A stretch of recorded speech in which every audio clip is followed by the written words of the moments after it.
The world is only getting colder and colder, and that's each day, not by the month, not by the year, maybe even by the hour. We're living in different times, man. It's almost like ever since 2020 with COVID, it's like a black cloud that's over the earth. People are doing things in public, broad daylight. Some things that you will never see. We know things happen in broad daylight, but not at the rate it's happening right now. With that said, let's get into today's story. Most horrifying murders caught on camera. And it happened in full view of neighbors in a subdivision near the Gulf Freeway in the Pecan Park neighborhood.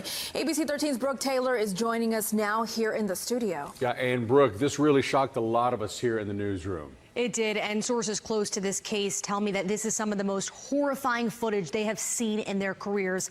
Police haven't said if the victim knew the killer, but they're hoping that a neighbor's video leads to a quick conviction and justice for his family. Only on 13, deeply disturbing and shocking video of a murder in broad daylight.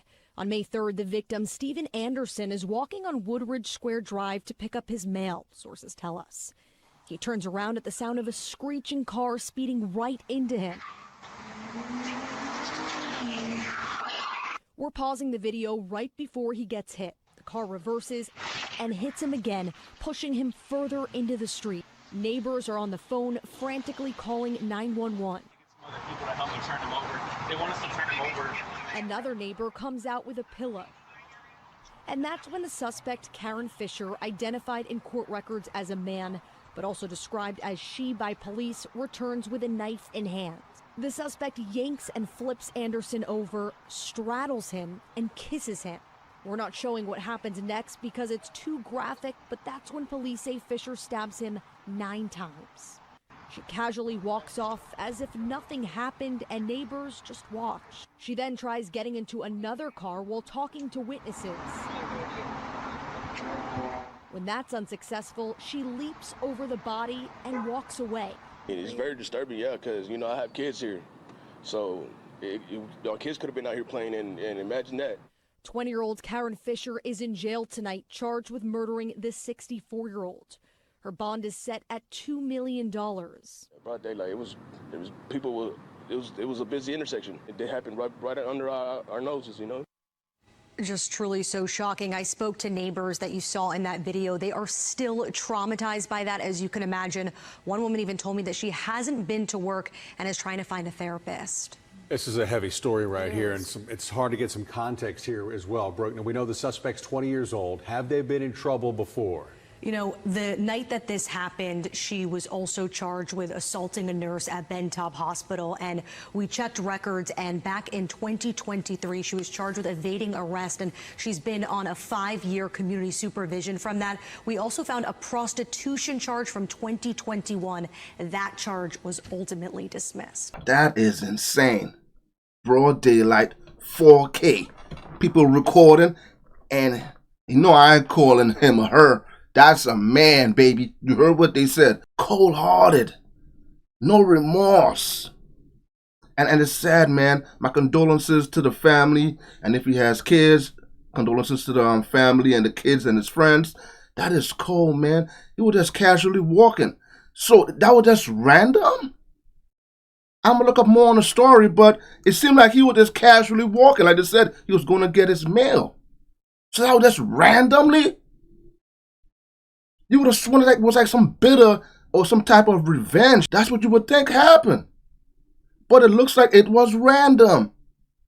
And was arrested, I believe they said, earlier that night for assault. And then comes out and does an assault, a deadly assault. Man, the world is getting cold, man.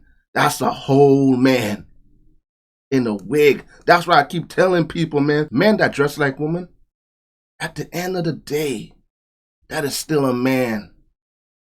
That's a mental problem. But you know what it is? Just sweep it under the rug and avoid the mental part of it. I'm not sure if it's just me, guys, but I'm starting to see a lot of individuals like this, trans, are starting to do horrific crimes. Maybe it's just me. Because you know why? They need help. Mental help.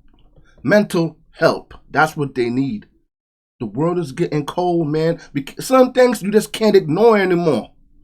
That's when nature takes its course. It's sad how he just did that, and people that stand around recording. Apparently, the individual had a weapon in his hand, so I'm not sure that's the reason why nobody intervened, but still, somebody could have tackled from behind something, man. Like something. And I believe this is Texas, too. Man, that's cold, man. And then did like a Cinderella leap over the man's body? Total disrespect. Total disrespect. And look at the age difference, guys. This reminds me of the story of the retired fire department chief or something like that. He had just retired, and the two teenagers that ran him over with their car when he was riding his bicycle. I believe it happened in Las Vegas.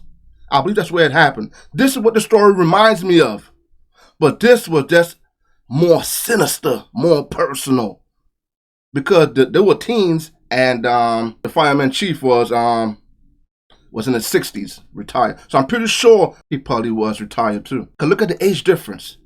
The victim, 64. The suspect is 20. That's a 44 years difference. That could have been anybody. But then again, as I was watching it, how come this individual didn't lash out at anybody else? Maybe something happened between these two individuals before?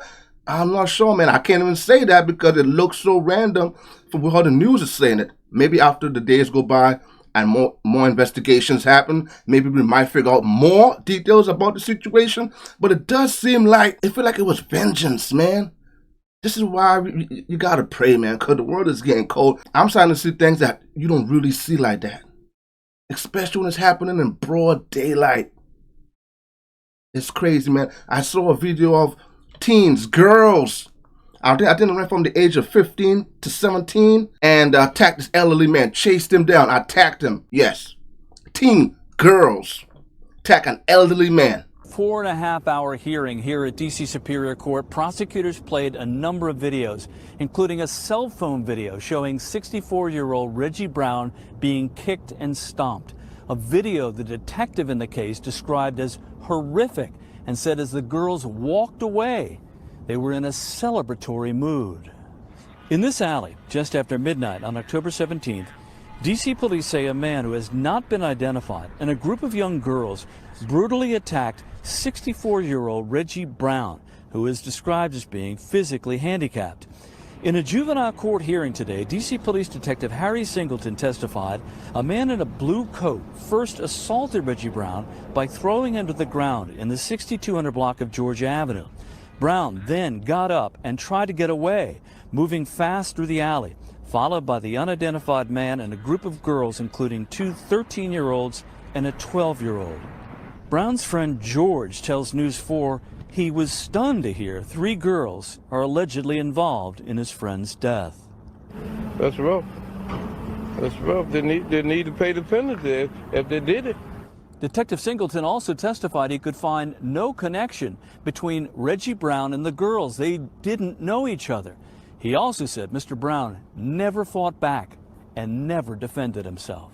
Reggie Brown's family is outraged. The 3 girls who are accused of killing him are charged as juveniles. Tonight, we are bringing you closer to the scene. This is the alley where police say the 3 girls and another man who has not been identified attacked him. So sad because people in this neighborhood describe Reggie Brown as a peaceful guy who kept to himself. His family says that he recently battled cancer and he was frail. He was slow moving. He was the type of person that wouldn't harm a fly. Tonight, we're learning more about what Brown's family says happened the night he was murdered. His family says he was walking back to an apartment he shared with his sister when a man and the 3 girls randomly came across Brown and allegedly attacked him around 1 o'clock in the morning on Tuesday last October. You're now going to hear exclusively from Reggie Brown's 2 sisters about the new developments in this case. Why do you feel they should be charged as adults? I feel as though they should be charged as adults because they knew what they were doing. They did adult things. They do adult things. They should be treated as adults. Why should the parents be held accountable? Because that's neglect. You should have your children at home getting ready for school at that time of night. He was just quiet, a nice, polite person, didn't bother anybody. That's the type of person he was. He's definitely missed. Now, a relative of the 12-year-old suspect tells me she lived with one of the 13-year-old suspects inside an apartment on the 500 block of Peabody Street Northwest, near where Reggie Brown was killed. Tonight, police sources telling me 4 armed suspects broke into the apartment early Friday morning. One fired 3 shots at the 12-year-old while she was sleeping. The suspects tussled and ran away. The 12-year-old was shot in the leg and survived. Now, police arrested the 12-year-old and the 13-year-old. The other 13-year-old was arrested the day before on Thursday. Now, we reached out to the Office of the Attorney General, and they say they cannot comment on why the 3 suspects are charged as juveniles. But generally speaking, under D.C. law, children who are under the age of 15 cannot be charged as an adult. Man, we living in some cold times, man. Cold. It's like people just don't use up here no more. It's like they got no soul. They're soulless. Maybe they need help. Sometimes I look at some of these stories and I say to myself, man, this can't be mental anymore, man. You got to stop believing in demonic spirits. You have to, man, because the way they look so cold. No, like they have no soul in their eyes. No remorse. Nothing. Sad what happened to that man. Imagine you live your whole life only to be randomly ran over and taken out like that. That is sad, man. Sad. I'm not sure you guys follow the story too about, when they had a transgender in the female prison. They put a transgender woman in a female prison. And randomly, women started to pop up being pregnant. What did they think was going to happen? Like, come on, man, we got to stop with this, man. At the end of the day, you're a man. Get what you try to say, what you try to do, how you try to dress it, how you try to sugarcoat it. You're a man. You have a mental problem. It's a disorder. Need help. Therapy. Reevaluated. Something. Casually just walking around. Hey man, press go to the family. It's sad. I know the family's gonna have to watch this video.